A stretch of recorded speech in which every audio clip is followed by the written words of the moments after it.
Her father leaned forward, his face red. "You're just going to humiliate her like this, after everything?"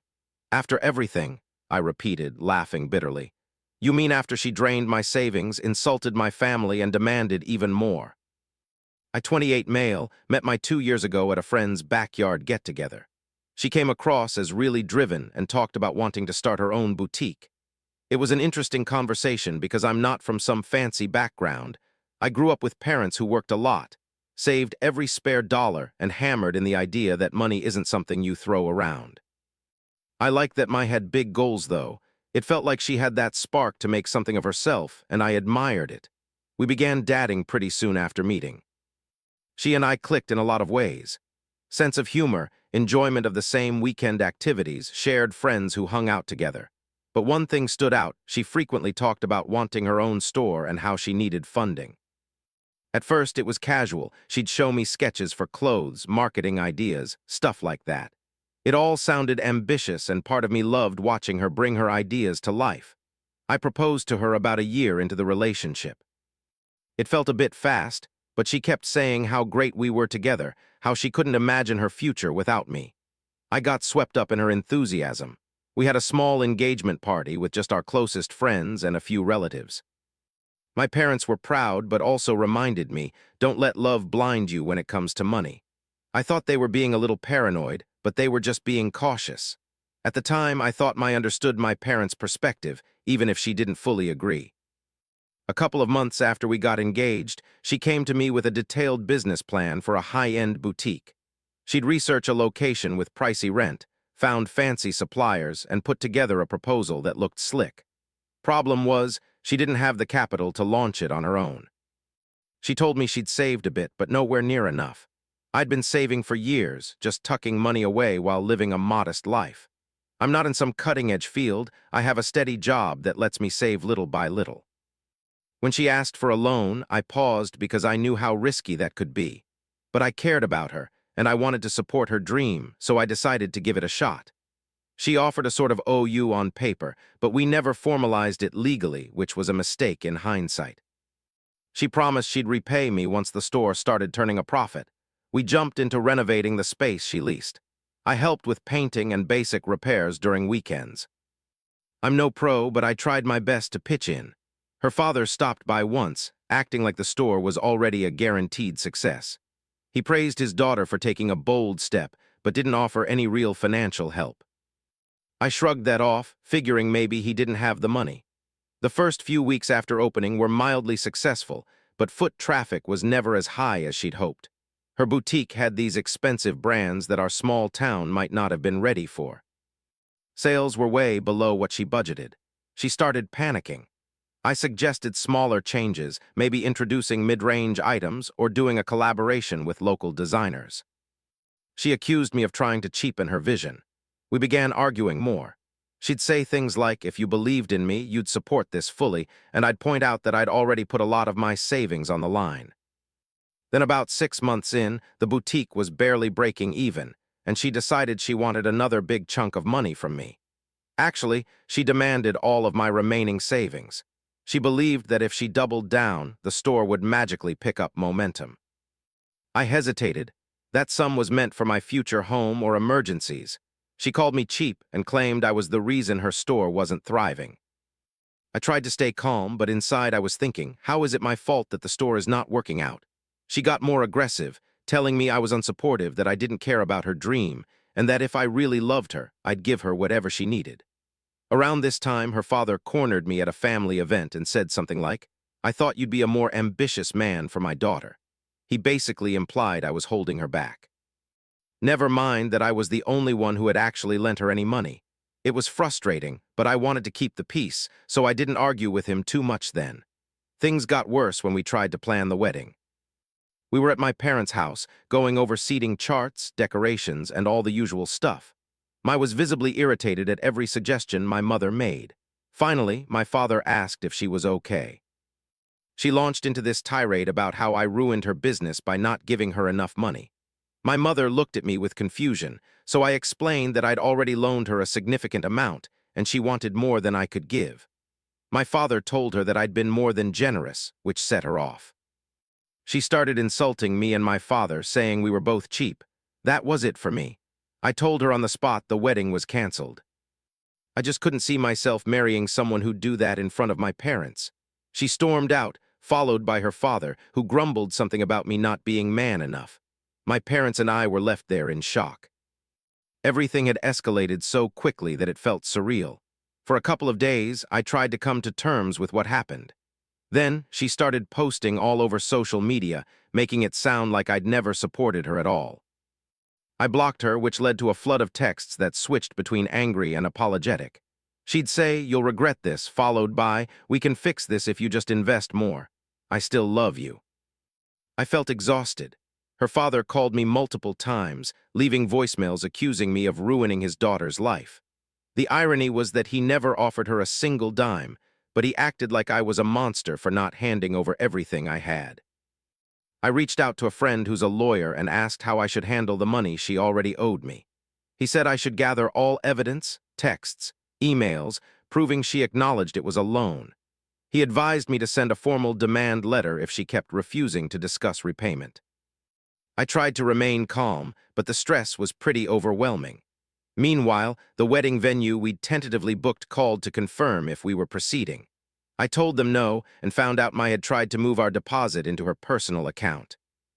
Since it was under my name, the venue refused. That was another red flag, like she was scrambling to get money any way she could. She even reached out to my mother at one point, acting like she needed emotional support. My mother felt bad for her until I started making hints that my mother should talk me into handing over more cash. My mother refused, which led me to accuse my whole family of being against her. It was a never-ending cycle of her blaming everyone but herself. Then one evening, she and her father showed up at my parents' place demanding to talk. My father told them we should keep it civil, otherwise they should leave. I started crying, saying I was throwing our relationship away. I told her I couldn't get past how she treated me and my parents, plus her obsession with my money. She pivoted back to blaming me for the boutique's problems. Her father looked like he might start a fight, but they ended up leaving in a huff. I decided it was time to formally request my money back.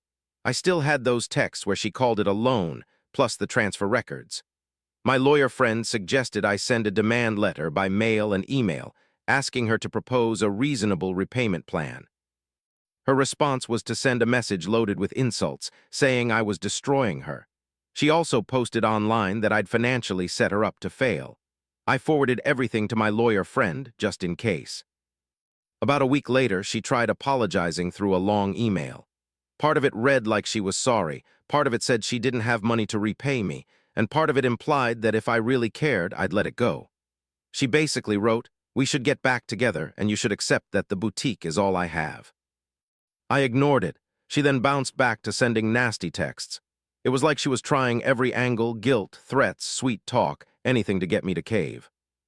I stood my ground. I found out from a mutual friend that her boutique was getting shut down for not paying rent. Apparently, she'd been behind for months. I wasn't shocked because she'd been relying on a miraculous influx of cash that never arrived. She told people it was my fault the store closed, that if I'd stepped up, her business would have thrived.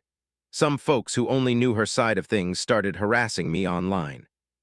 I had to clarify to a few mutual acquaintances that I'd given her a significant loan, and she demanded everything else I had. Eventually, I filed paperwork to take her to small claims court for the unpaid loan after sending her one more demand letter that she ignored. Right before the court date, she offered a settlement. She proposed paying it back in tiny installments over an absurd timeline. My lawyer friend helped me draft a counterproposal. We went back and forth, and she finally agreed to give me a partial lump sum with a more reasonable schedule for the rest. She signed a contract acknowledging she owed me, and that was that. I wasn't thrilled about not getting everything back at once, but it felt better than dragging this mess on indefinitely. Strangely, the same day we finalized the settlement, she texted me asking if we could start fresh. She claimed she realized her mistakes and wanted us to be together again. I told her I had no interest in a relationship with someone who tried to smear me in public and who saw me primarily as a source of money. I also pointed out that she had threatened my parents, which was a line I could never overlook. She didn't take that well. She accused me of being heartless. I blocked her again. Some time went by and I focused on picking up the pieces of my life. My parents stood by me. Though they were upset I had to go through all this. It was awkward explaining to relatives why the wedding was off. But once people heard the full story, they understood. A couple of folks tried, suggesting maybe we had a communication issue, but honestly, I think it went way beyond that. I kept hearing from random people that she was telling anyone who would listen how I crushed her dream. She never mentioned that she demanded my entire savings or the part where she insulted my family. I shrugged it off. I had legal documents to prove the loan, and close friends knew the truth. I think she was mostly venting because her store went under and she didn't have a backup plan. At one point, her father even tried to approach me at a local community event. I'd gone there with some friends, and he showed up out of nowhere trying to corner me for a talk. My friends quickly intervened, reminding him he had no business getting in my face. He muttered that I'd run away from his daughter just when she needed me most, then left. That was the last time I ever saw him in person. Life settled down after that. I'm still recouping part of what I loaned her, but at least I'm getting something. I doubt I'll ever see the full amount, but I've accepted that it's better than nothing. My parents keep telling me to view this as a lesson. I learned that mixing large sums of money with relationships can be a recipe for disaster, especially without proper contracts. I'll admit, a part of me felt bad at first. I loved her, we were engaged, we talked about a future together. Kids, traveling, buying a home. For a while I wondered if I could have tried harder to help her salvage the store, or if I might have compromised more. But when I look back at how she behaved, constant demands, insults toward my family, acting like she was entitled to everything I had, I realize I wasn't the one who caused this. She refused to adjust her business plan, spent money on flashy stuff with zero return, and whenever something went wrong, she blamed me. Some mutual friends told me she's still bitter, telling people that I owe her for the emotional support she gave me. Others say she's sorry and regrets losing me, that she just got desperate when the store started failing. Either way, I don't care anymore. I'm just relieved I never walked down the aisle with someone who viewed my wallet as her personal safety net. If there's any regret, it's that I should have spotted these red flags sooner, like how she gets super defensive if I ask about finances, or how her father's attitude indicated they shared some weird belief that I should be obligated to fund her every whim. I've had to explain to a few extended family members why the wedding is off, and yeah, it's a bit embarrassing to say I loaned her money. She demanded more, I refused, she'd call me cheap, so I canceled it. But it's the truth. Most of them support me and think I dodged a major bullet. Some have teased me, asking if I'd ever date an entrepreneur again. I don't have a problem with ambition, but next time I'll definitely be more careful about protecting my assets and setting boundaries. If someone can't respect a basic boundary around money, what else can't they respect? My parents and I have grown closer through this. They saw how I handled myself when things got really tough, and they told me they were proud I stood up for myself. My mother said she always had a weird feeling when I talked about the boutique in an all-or-nothing tone. My father just shook his head, saying, "This is exactly why we taught you to be careful." He's not the type to say, "I told you so," but I could tell he was relieved that it ended before marriage. I'm doing all right now. Work keeps me busy, and my friends have been supportive. It still stings to have lost someone I once planned to spend my life with, but at the same time, I feel like I avoided something that could have turned into a nightmare down the road. Imagine if she demanded even more after we were married, or tried to put me on the hook for even bigger debts. In the end, I know I did the right thing. I tried to help her. I was there during renovations, gave her a substantial loan, offered advice, and tried to calm her down when sales didn't meet her expectations. She insulted me, and my parents demanded everything I had left and then lashed out when I said no. People can call me cold, but I see it as self-preservation. At a certain point, there's no salvaging a relationship where one person sees the other as an endless resource. If anyone's dealing with something similar, my only advice is to trust your instincts. If you're constantly being blamed or shamed into giving money, or if someone says you're not supportive because you have financial boundaries, that's a big warning sign. Love shouldn't feel like a financial hostage situation. Once manipulation enters the picture, it's almost impossible to build real trust. I'm moving on. Sure, it's weird to have ex status attached to me now, but I feel a weight off my shoulders. I've started going out with friends more, focusing on personal goals I put on hold. I'm slowly rebuilding my savings. She might still be out there telling people I ruined her life, but as long as she sticks to our repayment agreement, I won't take any more legal action. I'm not looking to get rich off her, just get back what was mine. When I think about the day I told her the wedding was off, I remember the shock in the room. But I also remember the clarity I felt, like I finally understood that I had to get out before we tie the knot. She and her father kept insisting I was at fault, but my gut told me I couldn't spend my life with someone who treated me and my family that way. That moment was awful, but it was also the turning point. And that's how it all ended. We went from a happy couple planning a life together to her demanding my life savings, to me canceling everything. It's been a wild ride, but at least I'm free to move on. I may never see all the money she owes me, but I'll take that loss over marrying someone who thought my bank account was her personal safety net. If she's truly sorry, that's on her. I'm just glad I saw her true colors before it was too late.